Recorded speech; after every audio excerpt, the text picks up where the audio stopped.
Welcome to the East Bay's best podcast, The Capstone Conversation. This is a show that interviews political, government, and community leaders in Alameda, Contra Costa, and Solano counties. We look at what is going on in your city, how are we developing things economically, and where are we going from here? I'm your host, Jared Ash.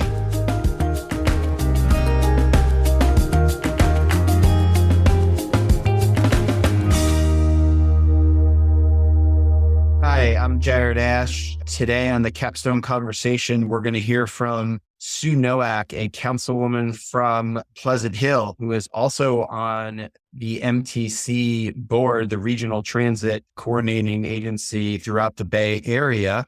This one's going to go a little longer than normal, but we think it's worth it for you because you're going to hear a lot of information, both about her city and regional housing and transportation and her perspective on that. We're going to hear from Sue on how a degree in financing helps her understand some good questions to be asking during city meeting and helps prepare her for negotiation skills. She also talks about how her background helps her ask questions to understand where other people are coming from. She'll reference about how to share an orange and what's the appropriate way to do that. Part of it is to ask questions and learn what does the other person want the most from it. So we appreciate you joining here on the Capstone Conversation. If you like us, hit subscribe and please give us a positive review on iTunes, Spotify, Amazon Podcast, wherever you're listening to us today. Thank you. And hi, and welcome to today's episode of the Capstone Conversation. I'm your host, Jared Ash. Today, we will be joined by Sue Noack, councilwoman and former mayor of the city of Pleasant Hill. I've known Sue for 6 or 7 years now. She is very involved and is a role model for civic involvement. She got involved when she moved to Pleasant Hill over 20 years ago and started getting involved in the PTA and library and other parent-related activities. And with that, a sense of civic pride came up and it led her to running to office. You were on your 3rd term, I believe, correct? Yes. First term. So she's enjoyed it. She's doing good for the people of Pleasant Hill and they're enjoying her. Sue, can you tell us a little bit more about yourself? Sure. I was born and raised actually in Connecticut and my father was an elected judge. So I have a little background in minimal campaigning because I think I was in high school when he ran. And that was a bit of a painful experience. But I have 3 sisters. My mom passed away last year, but my dad is still around doing great. But they're all on the East Coast. And I moved out here in 1995 to the West Coast. I have an undergrad degree in business from Bucknell University at Central Pennsylvania. And I have an MBA from Wharton, also in Pennsylvania. So I came out in 95 as a finance person doing big ticket leasing, which is leasing of aircraft and rail cars and transportation related stuff.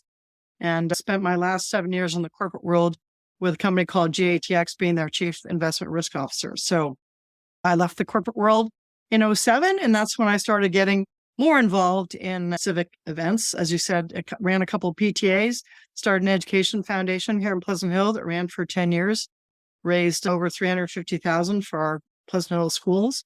And then ran for city council back in 2014. So it's been a great experience. You can see behind me pictures of our new library that was just completed last year. And that's been our big accomplishment, starting with a sales tax measure back in 2016, which allowed us to build that library and improve a lot of our infrastructure. So that's about it. It is a beautiful building. I have been there and done kids' pajama story time for my little one. That was a lot of fun. I should add, I'm married and I have a 21-year-old son who's at college studying mechanical engineering.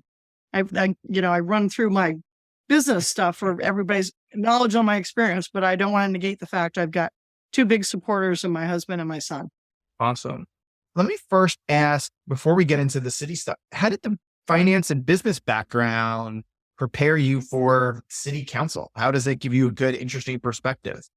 Well, I think there are a couple of things. Every city's got budget and there are a lot of finance issues. And I found in my experience, there's not as many politicians that are knowledgeable on the finance side, more typically on the legal, the land use, those kinds of things and other social issues, and not as much on the finance side. So I find that to be very helpful in understanding the budget process and even helping out with the financing of the library. And I think a couple of suggestions from me ended up saving us maybe $500,000 a year. So I think that's pretty important. The other thing that was really important from my corporate experience, I did a lot of bankruptcy work, which isn't relevant to Pleasant Hill at all. But bankruptcy, and I probably did over $1 billion in transactions over my lifetime as well. And so you do a lot of negotiation, a lot of persuasion, a lot of discussion, a lot of understanding the other side of issues when you're negotiating. That's super important. And that comes into play a lot in politics. Understanding the other side, understanding your issues, and then figuring out a way to resolve the issues or come up with a solution that keeps everybody somewhat happy, at least. So I think that has really helped me in the political world. Yeah, good to have a perspective on how to negotiate a deal and then look for the finer details. That's great. Sometimes it's asking the right questions could, like you said, lead to saving $500,000 a year on the library, which might not be a lot, but when it's 5 years and 10 years down the road, those improvements really start to add up for other services the city could offer. And one of the things I learned in negotiating is everybody thinks about it as a piece of pie and how do you slice the pie up, right? And in my negotiating class in grad school, one of the interesting things we talked about was everybody thinks that way, but maybe you should just make a second pie. And so, and somebody argue over an orange, how do you split up the orange? Well, maybe your party wants the peel and you want the inside. And until you ask the questions and understand, you don't know that. And so those are sort of two very simple examples on how the thought process in negotiating really comes into play in politics as well. So just two good examples from my negotiating past. I like that. And has somebody offered to take the peel and eat that of the orange?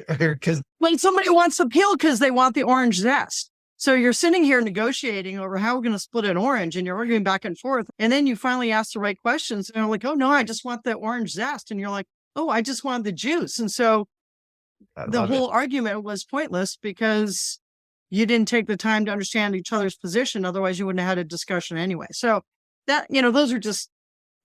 I love the example that actually I saved the peels from our orange tree and make them into compost instead of my food scraps. I just use those. And so I like the example though, of just asking the right questions and learning who's on the other side of the table. And that's the good example to take from it. So Pleasant Hill, what's the most exciting thing the city is going on? You just accomplished the library. That was a big focal point. What's it focused on now? Well, right now we're focused on, I'm just doing our general plan. So we haven't done a general plan since early 2000. And so we started working on it prior to COVID. And then we had to go on hiatus a bit because certainly getting public input did not work as well during COVID.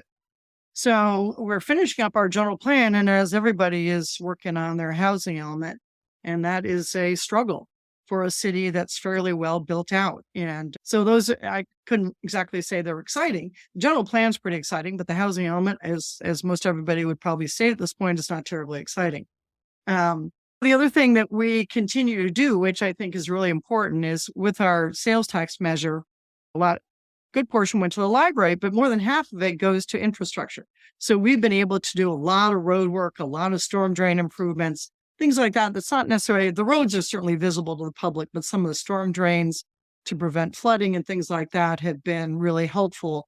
And so the money raised through this Measure K has really benefited the infrastructure of the city. So I think that's been pretty important as well. So on infrastructure, Pleasant Hill had some flooding during the 23 or whatever atmospheric rivers this past winter. And I know there were some images that were probably overblown.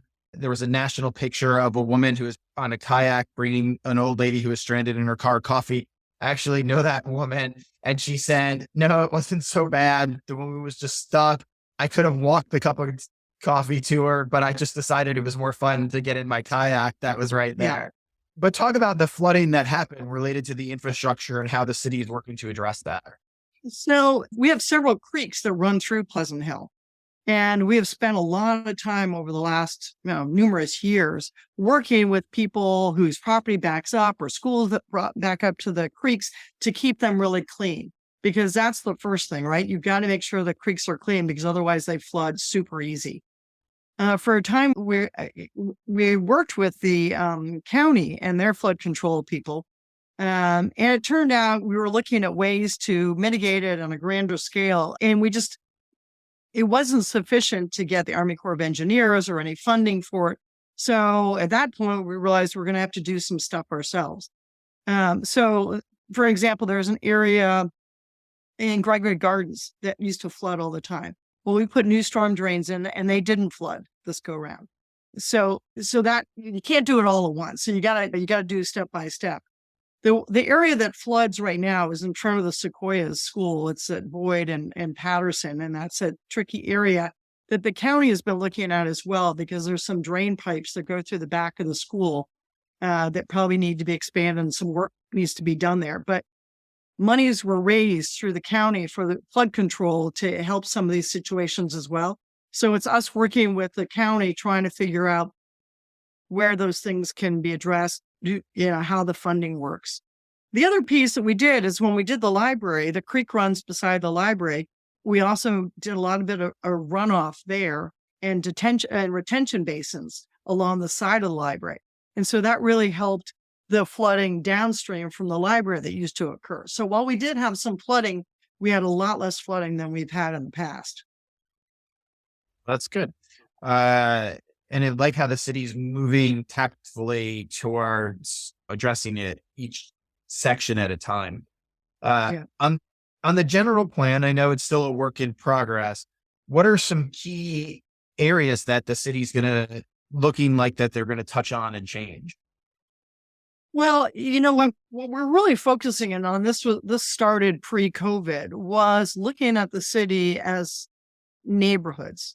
So there's always this focus of how can we make the city more walkable, more rideable, things like that. So we're looking at, we have segments in the city that have restaurants, some retail, things like that. And then sort of focusing on how can we look at not developing housing necessarily, but developing those areas to make them more neighborhood. And there's several of them in the city. So that was our focus, was how do we build those neighborhood areas and enhance those neighborhood areas for the city. So that was one big piece of it. And obviously then we've got to deal with the climate change piece, the bikeability and walkability of the city. It gets a little trickier for Pleasant Hill because our parks and some of our trails are owned by either East Bay Regional Parks or Pleasant Hill's Rec and Park District is separate from the city, unlike many cities. So we can talk about what we'd like to see, but that action really takes place at the Rec and Park District, not at the city level. So work is there ongoing, but then we have to work with other entities to do that. And then a lot of people were saying climate change, stations, bike lanes, all those kinds of efforts are being focused on in the general plan as well. And then, of course, everybody's housing element, our housing element. This housing element cycle seems to coincide with our general plan. So that's a difficult area to be working with. Yeah. Where do you guys currently stand in the housing process then for your arena numbers? We are still working on it. We have submitted twice. The issue that HCD seems to have with us is our ability to build low-income housing in what they call high resource areas, which isn't high resource from transit and schools and a stores perspective. It's more of a, for lack of a better word, higher income areas. And so, but there's not a lot of vacant land. So trying to put low-income housing in areas where we don't have really buildable land is really difficult. They don't want us putting all the low-income housing numbers that were given close to our highway. Well, 680 basically goes through Pleasant Hill. So it's kind of hard. The edges of Pleasant Hill may be a mile away, but they're not very far. 2 miles, I guess, may be the furthest away from a highway. So trying to address that is difficult, and where it's still ongoing, as so many others are. Yeah. And it's a problem because while we try to address climate change, where we want to build density around transit, HCD seems to have a different perspective, and they seem to want to put affordable, more density away from transit. And so I've brought this up at MTC and CCTA and other places. There's some real disconnect between priorities at the state level as to what they want to accomplish. Do you want to accomplish climate goals? Do you want to accomplish fair and affirmative housing? It's difficult to do right now because everything seems to be at cross purposes at times. I've heard from some of our other guests say there's no consistent message from the state. It's really reviewer decision. And so you could have one reviewer for Pleasant Hill say this, and then the person, another staff person could be working with Walnut Creek, Concord, and Martinez, and they could say something completely different. Yeah, I think that's a bit true, but the overarching comments are still the same. They're still trying to put more dense housing in high resource areas, and that's not necessarily near transit. And everybody's having a difficult time with that. And those cities that are landlocked, like Pleasant Hill, we have no room to expand into and are fairly well built out. It's pretty hard.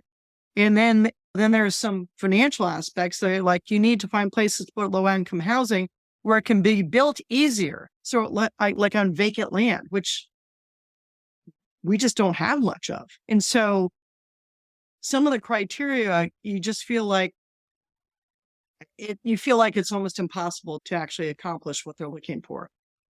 And we'll keep trying, but it's difficult. And I think a lot of other cities are facing the same issue. Interesting. So economic development is always a question I ask. What is Pleasant Hill doing to attract new businesses to the city, whether it's a new restaurant, a storefront location, or an employment center? What are some of the things that Pleasant Hill is doing to attract businesses? So really what we're focused on right now is bringing back the businesses from COVID, right? And we lost some businesses in that, and some were struggling. And so we want to bring that back. So there are two things that we're doing with some of our ARPA funds. And one of them is this Pleasant Hill Perks card concept, right? So if you buy a Pleasant Hill Perks card for $100, the city gives you 50 out of our ARPA funds. And so, and you can only spend it on those organizations or entities within Pleasant Hill. So that's trying to bring money into our businesses that survived COVID and that still exist. The other thing we did is we used some of the ARPA money to provide grants to businesses that may have not had as much of an online presence as was so helpful during COVID.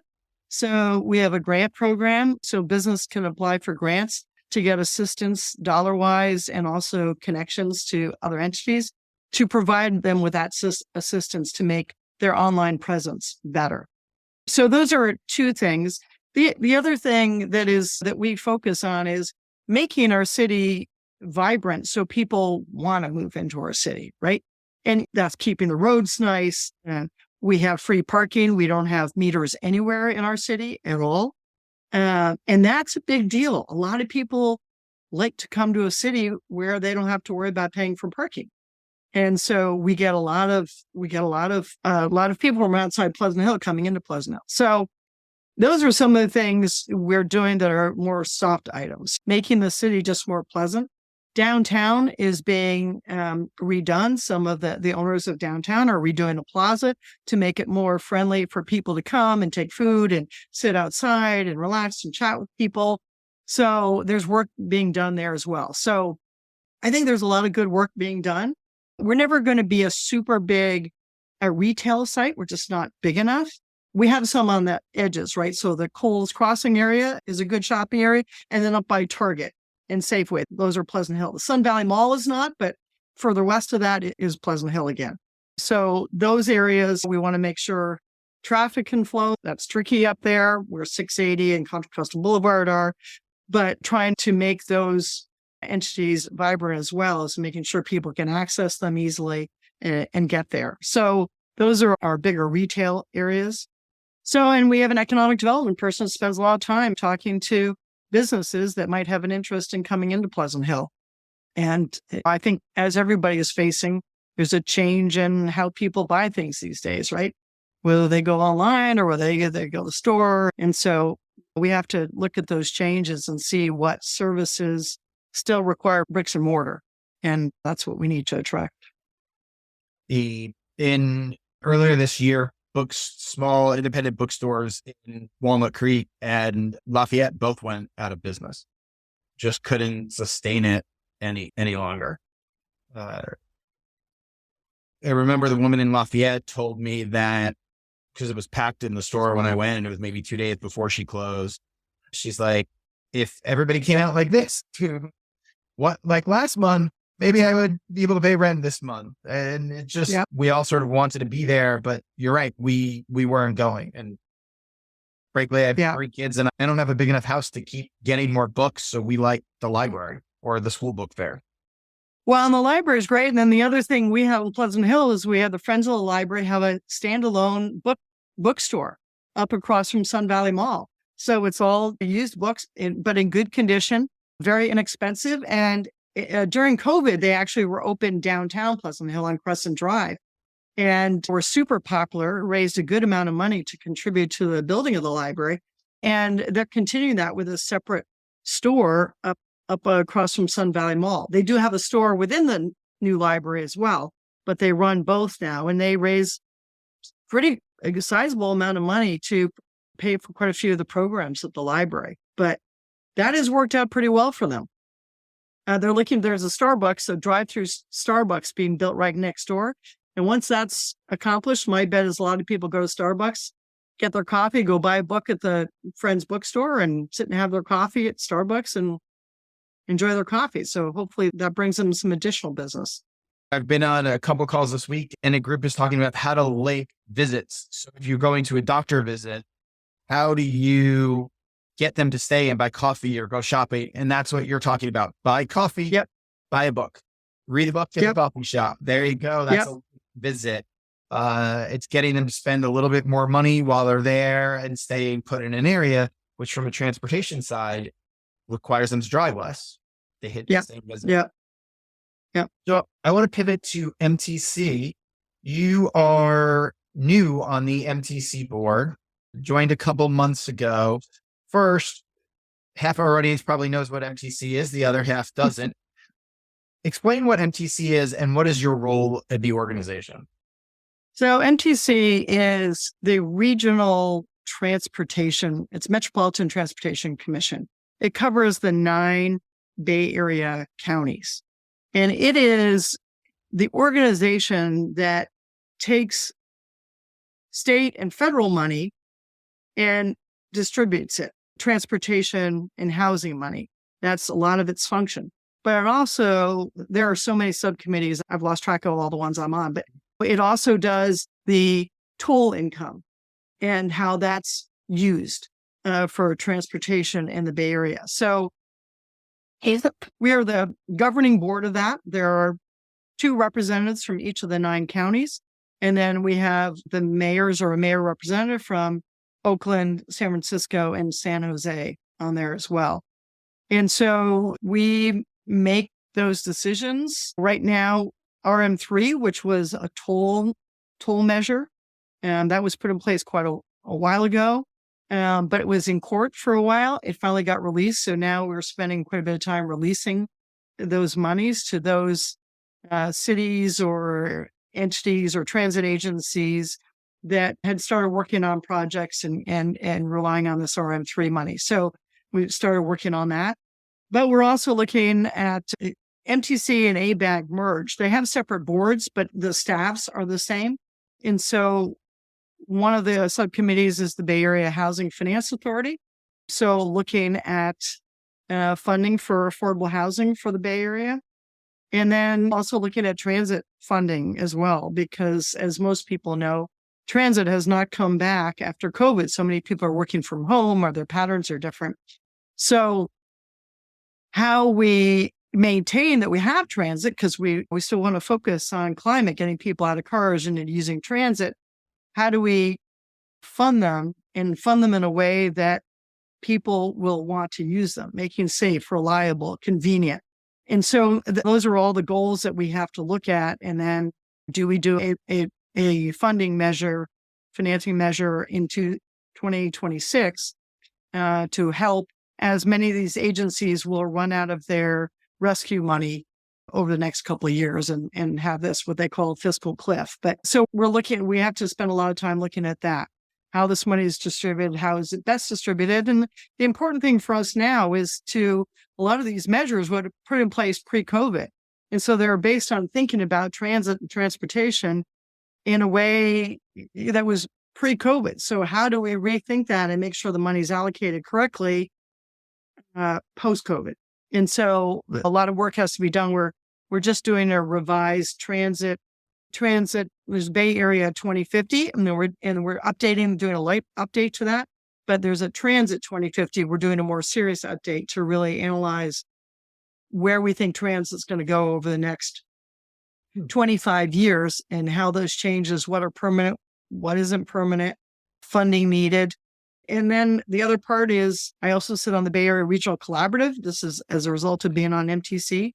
And we have to look at impact of sea level rises in the Bay Area, which obviously could impact us a lot as we have a lot of shoreline. So these are all big sort of long-term, big dollar activities. And so making sure my job is, one, to look at the Bay Area as a whole, but two, also to represent Contra Costa County. I represent the 19 cities. We have a member of the Board of Supervisors. Federal Glover and I are the two from Contra Costa County that represent the county on MTC. So we want to make sure that the transportation needs that we have in Contra Costa County are also met through this process. That's great when I get stuck on 24 or 4 or coming over the San Rafael Bridge to Richmond. I appreciate all the work you're doing. And it's not easy to think 25 years ahead. It used to be we were moving more transit friendly, even our housing, which we were talking about, more transit accessible. And then COVID fundamentally changed the way we consider working. Yep. And it's really, just to give you a quick example on the transit side. So County Connection, Central Contra Costa Bus Authority, which I sit on the board of that as well, they ran express buses from Walnut Creek BART down to Bishop Ranch. And it was quite busy. So post-COVID, though, that has only returned 30%. Yet the buses that go from Walnut Creek BART down to Bishop Ranch, but go through the cities and make, various stops, they're at 80% return pre-pandemic levels. So it's kind of interesting to think what has changed, who's riding, where are they going, how are they using transit, and how do we adjust routes, money, capabilities, functionality, the equipment itself to address these new changes, and how many are permanent and how are still coming out of COVID, and who knows, right? Where will we be in 10 years? Will people eventually go back into an office or not? Yeah. That's the big question. Right. Two thoughts on that, right? I live in a residential neighborhood in Walnut Creek, not far from you.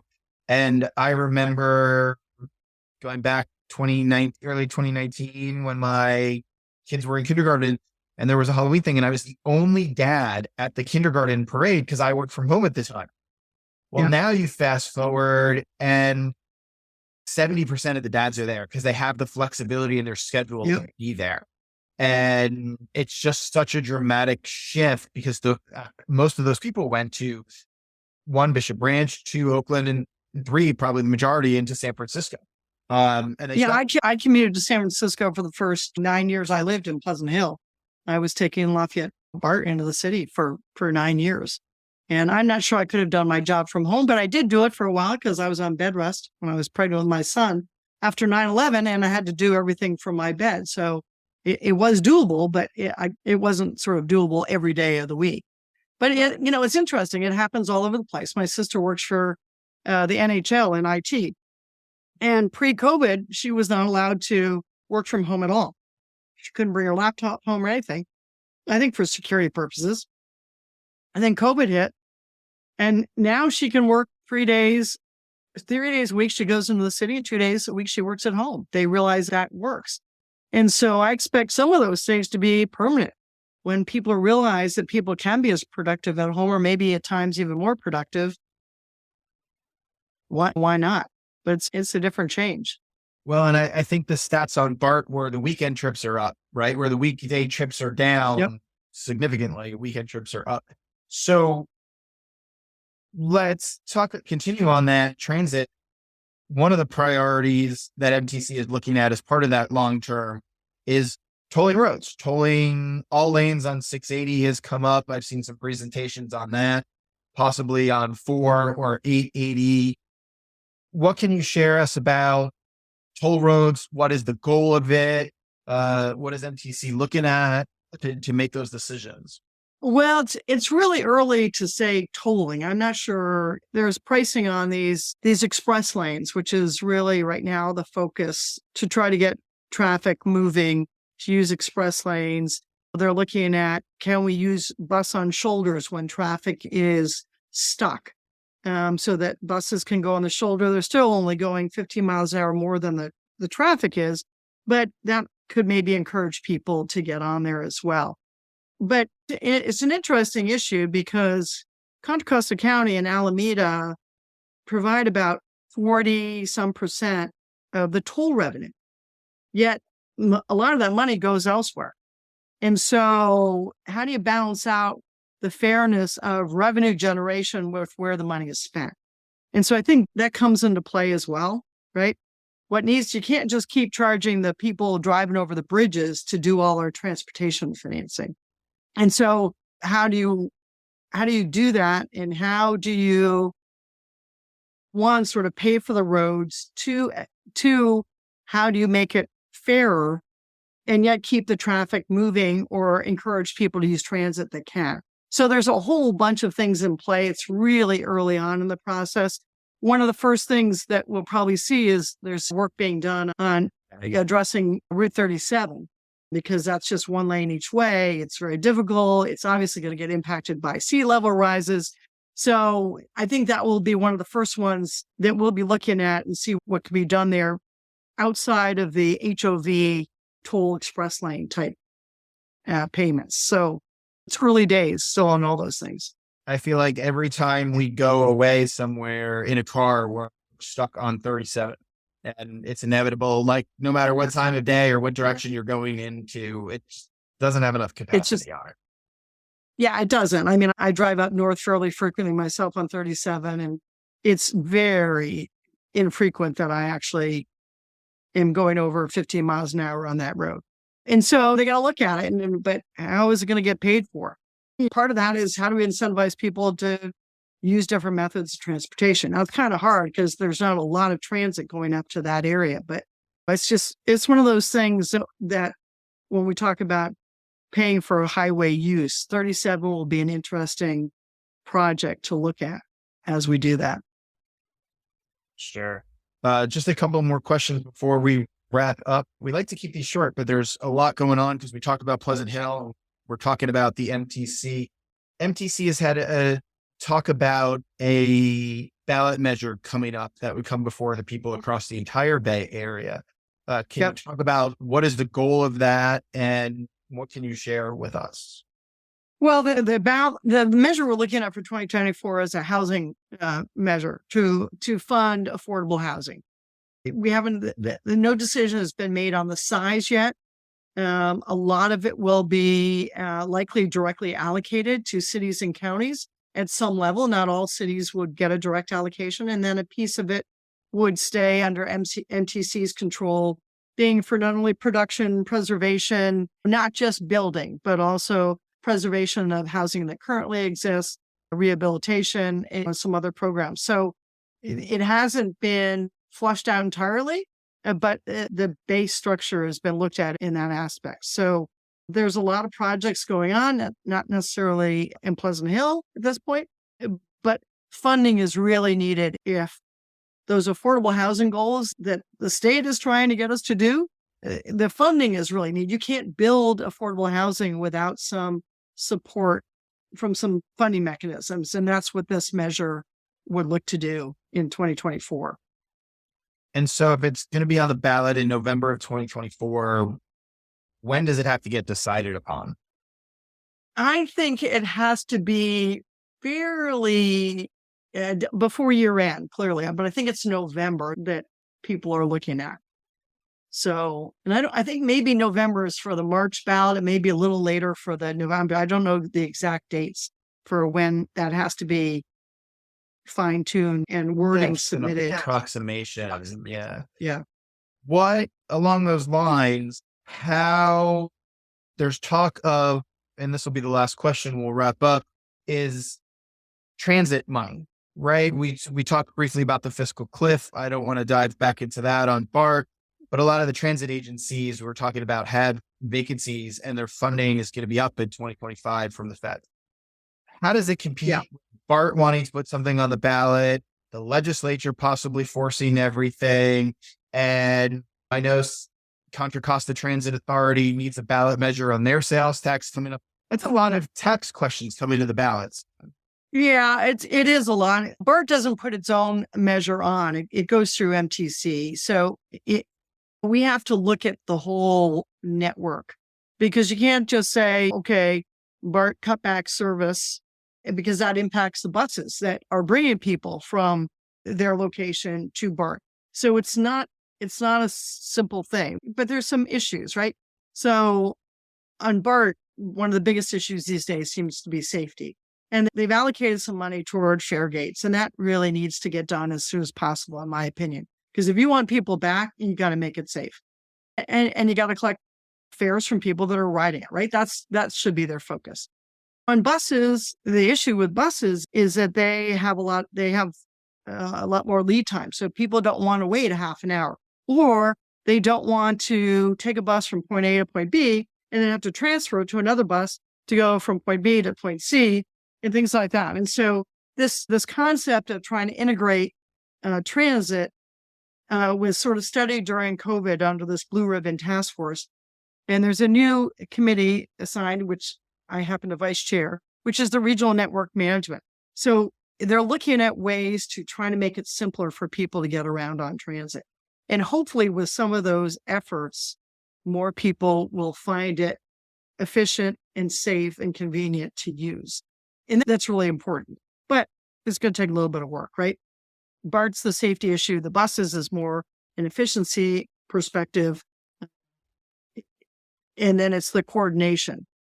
County Connection does a one-seat ride with 3 other agencies on their paratransit side that has worked out great. And so can that be replicated elsewhere?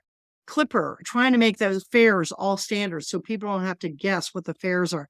So they're trying to standardize that, trying to standardize wayfinding. So people can put in their phone into an app saying, I want to get here. How do I get there? How much does it cost? What do I got to do to get there? And so those are some of the initial steps in this process. And it's going to be tough. But it also, I rode BART for 9 years. I was so glad I could ride BART. At the times I had to drive into the city, oh my gosh, that's just impossible, right? That's just miserable.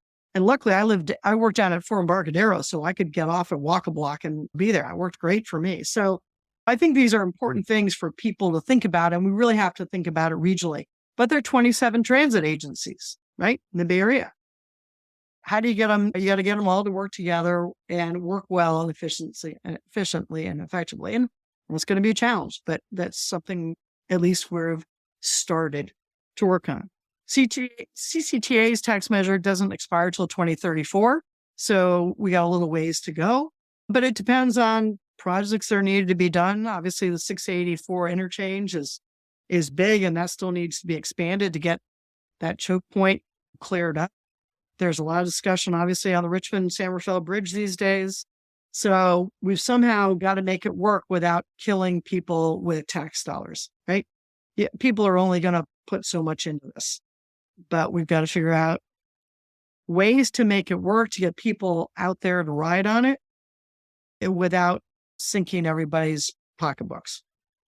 I like the simple concept of coordinating among the transit agencies, right? Because people don't people who are riding the bus or the bar don't, both on the same trip, don't want to think about, oh, I need a card for this one, a card for this one. I need Yeah. this on my phone. They want one route, even if they're taking 3 buses or a train, one route, one touch point, in Right. and out, sync stops for merging. Not a lot of time waiting between stops. Those things, those are all, part of this focus of the Blue Ribbon Task Force and this regional network management that's really just getting going. So some strides have already been made on Clipper. We're doing some work on the wayfinding, but it's going to take a little bit of time, but the focus is in the right area. All right, great. I appreciate your time. We're going to ask a personal question to wrap it up, but we've had Sue Noack, a councilwoman from Pleasant Hill and MTC commissioner. Sue, what do you like to do in your free time? What free time? No, I'm a former athlete. I played lots and lots of sports. So I still try to get to the gym to work out. I play golf, bicycle. I like to travel. Travel's a little harder these days with my time constraints. Love to spend time with my husband and my son. They're great fun. We do lots of things together. I love to get back to hiking, but and I'm a big reader. I love to read. So as you said, I love to read books, whether it be Kindle, whether books from the library or stuff I have to buy on Amazon. I like to read as well. What sport did you do back in the day? I did quite a few, but I played volleyball in college. I played field hockey for 6 years through middle school and high school. But I was a tennis player. I was a ping pong badminton champion in college. I played squash and racquetball. I did gymnastics, believe it or not, even at 6 feet tall. I did that from 3rd grade on to 9th grade, competed. The only thing, believe it or not, I didn't play is basketball. At 6 feet tall, everybody tried to get me to play, and I didn't. So I can shoot some baskets, but that's about it. So pretty much every other sport, I was a lifeguard, swimming instructor, you name it, I probably played the sport. Here's the breaking news in that she is a table tennis champion.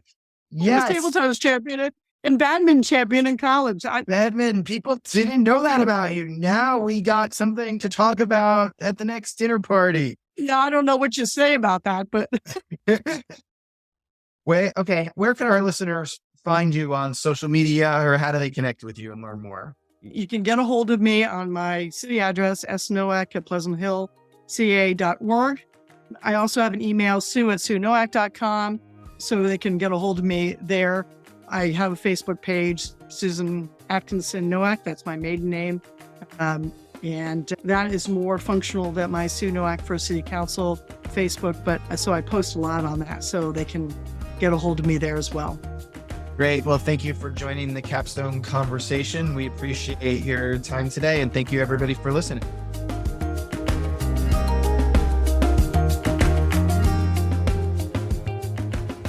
I'd like to thank our sponsors, Capstone Government Affairs and Economic Development, a firm where I serve as managing partner.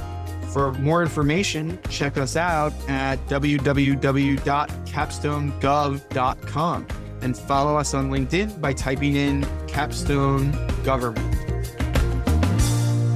Thank you for listening to today's show. Check out the show notes, and for a full transcript, visit our website, www.capstonegov.com, and follow us on LinkedIn by typing in Capstone Government, or you can find me, your host, Jared Ash.